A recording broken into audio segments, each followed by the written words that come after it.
Hello and welcome back to my channel. Tonight we're going to be talking about the case of a poor little 6-year-old named Kathrin Korzilious, who unfortunately passed in 1996, and her case is still unsolved to this day. So before we jump into that, let's real quick, where'd we leave off? We were supposed to be taking pictures of things, and I never made it to any of the locations, so we're still walking. So like I said, this happened she is 6 years old. This is August 7th, 1996. And let's set up who her parents were, for one. So her dad was actually a business manager for Bon Jovi, right? If you're in my age group, you know who that is. If you're younger than me, they were a rock band, real popular in the 80s and early 90s. Anyways, and he was actually really good friends with the family. They spent time together all the time. So the dad was in New York at the time, but the family lived in Texas, and that's where the mom and children were. And this day in particular was unfortunately the dad's birthday, which is freaking tragic. And they, the mom and the children had been out shopping all day for dad's birthday present. And the mom says they came home and they always stopped at the mailbox to see what the mail was, and that Katie loved this so much. So she gave her the keys, and she let her get out, and she let her check the mailbox. Then Katie asked a question the mom just knew was coming, because she always did this. Could she walk home? Now, take a breath here. The mom says yes. 1, this was 1996. I was outside all the time. 2, this isn't as bad as it sounds. Their house was very, very close to the mailboxes. Like, right around the corner. Maybe like 7 houses in. Like, a quick 2-3 minute walk. Like, bam, bam, bam, bam. Okay? I drew a little picture for you guys. So you can see. Okay, so. I know, masterful. So here's the main road. They come up, they check the mailbox, okay? Katie, this is my Katie. She wants to walk home to their house. So this is their house from their mailbox. The mom says yes. The mom drives off in this direction. The street they live on is a big ass circle. So she goes the long way around. Katie takes the short route, okay? Okay. So the mom and the brother get home, and the brother is automatically like, Mom, Katie is not here. She's not in the house, and she should definitely be here by now. So mom's like, it's probably nothing. She probably stopped to talk to a friend. Just, run out and see if you could...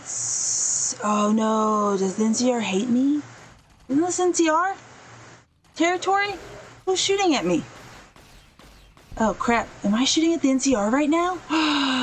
Please be fiends, please be fiends. Oh yeah, it's fiends, okay. Whew.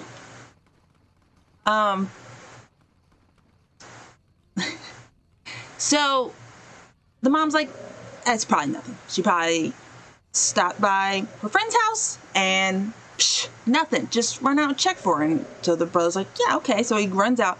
She says he comes home and he's practically in tears, and he's like, I don't see her. She is not out there.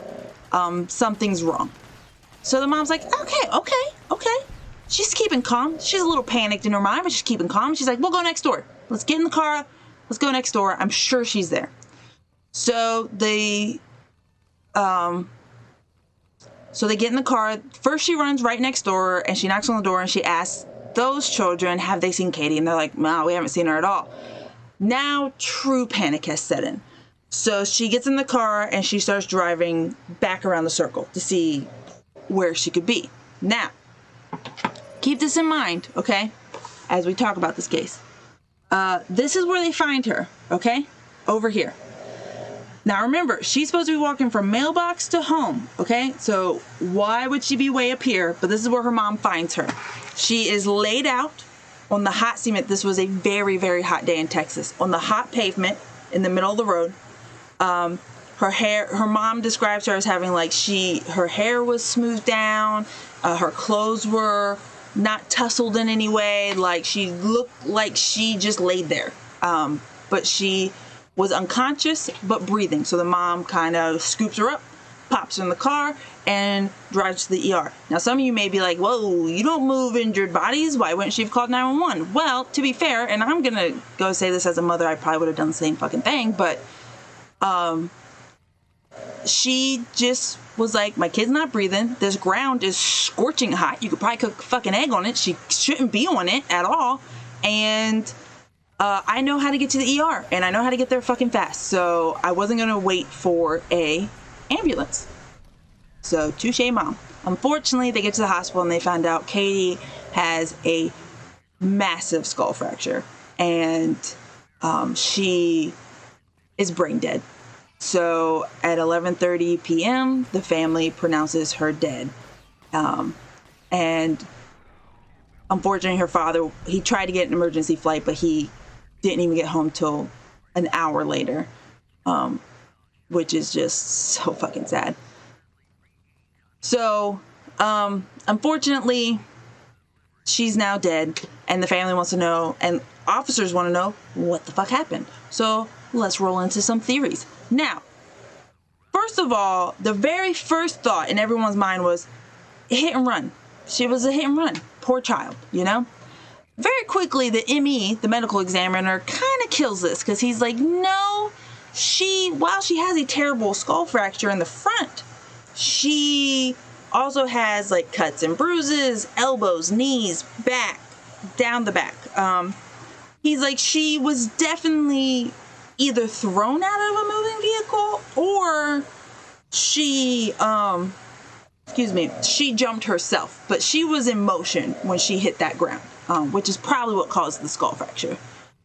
So if you're like me, because my first thought was, this poor girl knew she was in trouble, got in somebody's car, and jumped for it, because that's what I would have done.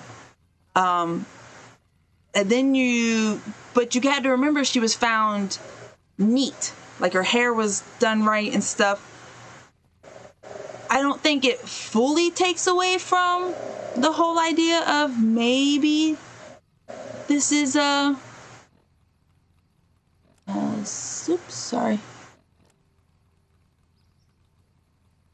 Helios and Karen.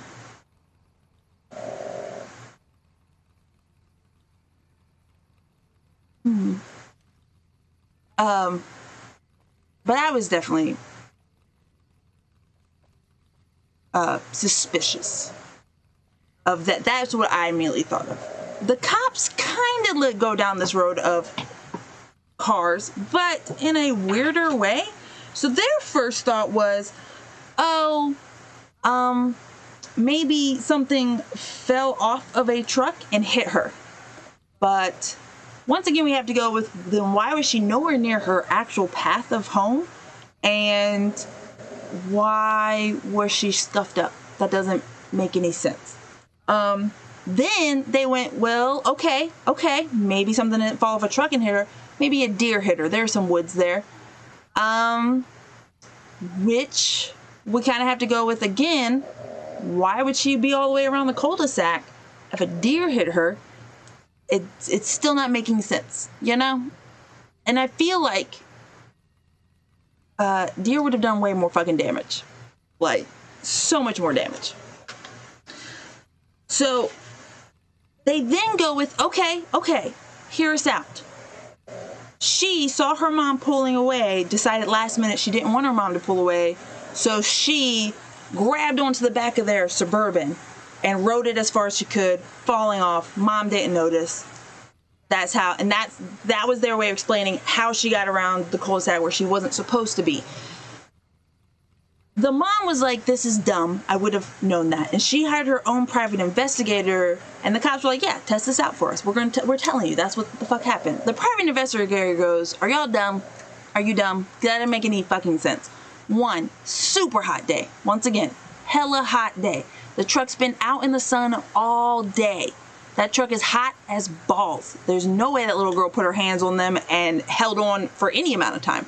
2, there's no way a 6-year-old's hugging a Suburban. She would have had to get her hands on top and held the rack. But she can't because she's 6 and she's short. The only place she would have been able to hold is the handle, which would have, the doors were all unlocked. She just got out of them, pulled open. The private investigator also pointed out, too, the little girl had a broken thumb. She had a splint on her thumb. So that would have been dumb to make any attempt to, she can't grab. She's not opposable right now. So the private investigator was like, don't try that at all. And to me it was the cops going, we don't know, but the parents usually do it, so let's go with that. I think, unfortunately, the cops do accept the private investigator that, okay, maybe she didn't latch onto her mom's Suburban. We'll bring the dogs out. We'll sniff around. There was a vacant lot in between the cans to her house. There's a vacant grassy knoll, which they brought dogs in and they sniffed around and they found her scent up into that lot, and then nothing just disappears. They even found some footprints, but they were hers, showing that she got in a car thing, probably super possible, and why her scent is now just completely disappears and the dogs can't find them.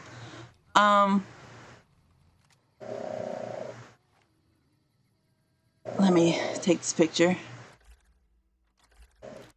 No. Okay. Nope, wrong button. Did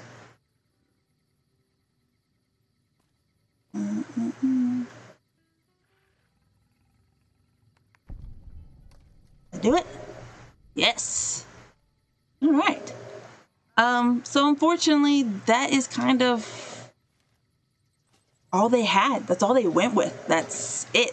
They did do a Unsolved Mysteries later, like in '98 that aired, and unfortunately it didn't bring them anything. They had Bon Jovi made a song about it called August 7th,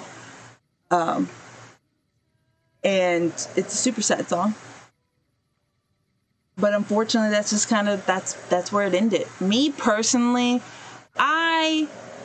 maybe I watch too much crime documentaries and stuff, but I really think that she got in the car of someone she trusted, okay? Somebody's daddy, somebody's uncle was there. Someone she was around a lot and that she trusted. And and then they were going to hurt her. They did something to make her uncomfortable, so she fucking bailed from that car like I know I was taught growing up. You don't let them take you to that second location. So I don't know, maybe the car drove past her house, making her immediately go, fuck this, I'm out. And unfortunately, her tuck and roll didn't work out so well.